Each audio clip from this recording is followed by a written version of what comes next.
તો આ તરફ જૂનાગઢ પોલીસ પણ એક્શનમાં આવી છે। જૂનાગઢમાં ગણેશ ઉત્સવને લઈ ચુસ્ત પોલીસ બંદોબસ્ત ગોઠવી દેવાયો છે। ડીવાયએસપી સહિત પોલીસ અધિકારીઓએ ગણેશ પંડાલના આયોજકો સાથે રૂબરૂ મુલાકાત કરી।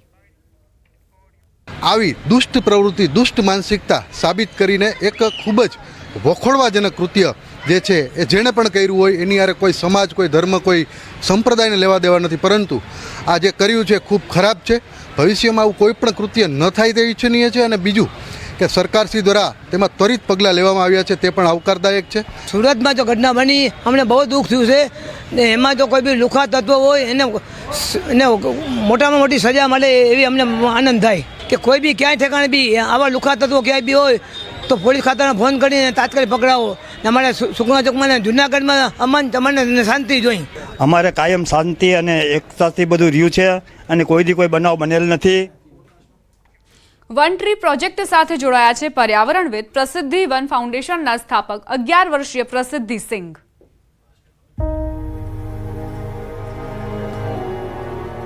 સૌને નમસ્કાર। હું 11 વર્ષીય સામાજિક ઉદ્યમી અને પર્યાવરણવાદી છું।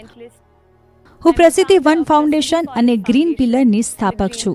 હું તમિલનાડુના ચેંગલપટ્ટુથી છું અને હું પ્રકૃતિ પ્રેમી છું।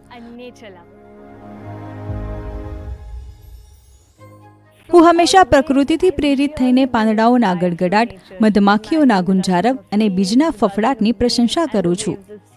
6 વર્ષની ઉંમરે મેં નક્કી કર્યું કે મારે મારું પોતાનું વૃક્ષારોપણ કરવું છે અને હાલમાં મેં 1,50,000થી વધુ વૃક્ષો વાવ્યા છે। મને 18 વર્ષની ઉંમરમાં રાષ્ટ્રીય બાળ પુરસ્કાર મળ્યો, જેના થકી ભારતમાં મારી યાત્રા ચાલુ રાખવા માટે આ મારા માટે એક પ્રેરણા હતી। પ્રોજેક્ટ વન ટ્રી નામ સૂચવે છે એક વૃક્ષ કેવી રીતે પર્યાવરણમાં ફરક લાવી શકે। આપણે સમજવાની જરૂર છે કે જો આપણે કુદરત તરફ એક પગલું ભરીએ તો તે આપણી તરફ હજારો ડગલા દોડીને આવશે।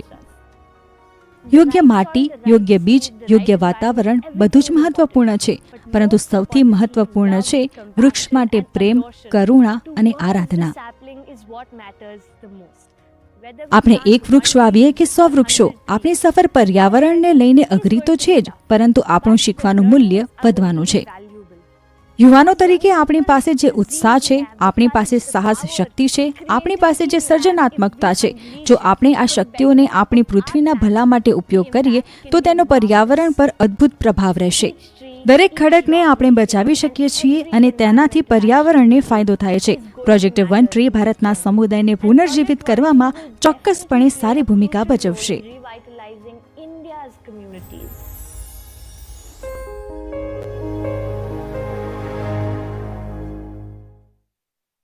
મોહન ઘટનાનો કર્યો પર્દાફાશ, ધર્મના નામે ધતિંગ કરનારી મહિલાની પોલીસે કરી ધરપકડ। પાટણમાં નદીમાં ડૂબી જતા બેના મોત। જયરામનગર પાસે બનાસ નદીમાં નહાવા જતા ડૂબી હતી યુવતી, યુવતીને બચાવવા જતા યુવકનું પણ નીપજ્યું મોત। પોલીસે મૃતદેહ પીએમ અર્થે ખસેડીને વધુ તપાસ હાથ ધરી। બોરસદ પાલિકાની ચૂંટણી પહેલા પ્રેશર પોલિટિક્સ। ભાજપ કોંગ્રેસના સસ્પેન્ડેડ સભ્યો આવ્યા સાથે વિકાસ મંચના નામે યોજાઈ બળવાખોરોની બેઠક। ભાજપ પર દબાણ વધારવાનો પ્રયાસ। વડોદરાના ડેસરમાં નાયબ મામલતદાર BM વાણંદનો લાંચ માંગતો કથિત વિડીયો આવ્યો સામે। રૂપિયાની માંગણી કરી અપશબ્દો બોલ્યાનો દાવો। અરજદારે લાંચ ના આપતા નાયબ મામલતદારે ફાઇલ રોકી રાખી હોવાનો આક્ષેપ। હાઉસિંગ સોસાયટીઓની કમિટીઓથી સાવધાન। અમદાવાદના ગોતા વિસ્તારમાં આવેલ ગુજરાત હાઉસિંગ બોર્ડના મકાનમાં રહેતા રહીશોના હાલ બેહાલ। સોસાયટીના વહીવટદારોએ 75 લાખનું વીજ બિલ ન ભરતા વીજ અને પાણીના કનેક્શન કપાયા। ગોંડલ માર્કેટ યાર્ડમાં આવતીકાલે લસણનો વેપાર રહેશે બંધ। યાર્ડમાં ચાઇનીઝ લસણને લઈને વિવાદ થતા લેવાયો નિર્ણય। ખેડૂતોને યાર્ડમાં લસણ ભરીને ન આવવા કરાઈ અપીલ। રાજકોટના ઉપલેટામાં લાંબા વિરામ બાદ ધોધમાર વરસાદ વરસ્યો। કટલેરી બજાર, જીરાપા પ્લોટ, શાક માર્કેટ વિસ્તાર, ભાદર ચોક, સિંધી બજાર સહિતના વિસ્તારોમાં ખાબક્યો વરસાદ। પવનના સુસવાટા સાથે વરસાદ વરસતા વાતાવરણમાં ઠંડક પ્રસરી। કચ્છના સફેદ રણમાં દરિયા જેવો નજારો। રણમાં પાણી રેલમછેલ। ધોરડોના સફેદ રણમાં ઘૂંટણડૂબ પાણી ભરાયા। નવેમ્બર સુધીમાં રણમાં પાણી સુકાઈ જશે અને રણમાં મીઠાની સફેદ ચાદર પથરાઈ જશે। અરવલ્લીમાં એનડીઆરએફની ટીમે બચાવ્યો યુવકનો જીવ। બે કાંઠે વહેતી નદીમાં આત્મહત્યાના ઈરાદે યુવકે ઝંપલાવ્યું હતું। ઘટનાની જાણ થતાં એનડીઆરએફની ટીમ સ્થળ પર દોડી આવી। એનડીઆરએફની ટીમે ભારે જહેમત બાદ યુવકનું રેસ્ક્યુ કર્યું। કચ્છના અબડાસામાં કેરવાંઢના જર્જરિત કોસા ડેમનો પાળો તૂટ્યો. પાળો તૂટતા 5 ગામના ખેતરોને નુકસાનની સંભાવના. ડેમને ઝડપથી રિપેર કરાવવામાં આવે તેવી લોકોની માંગ. વલસાડ જિલ્લામાં વરસાદી માહોલ. વાપી અને આસપાસના વિસ્તારોમાં વરસાદ. સવારથી જિલ્લામાં વાદળછાયું વાતાવરણ. જિલ્લાના અન્ય તાલુકામાં પણ છૂટોછવાયો વરસાદ.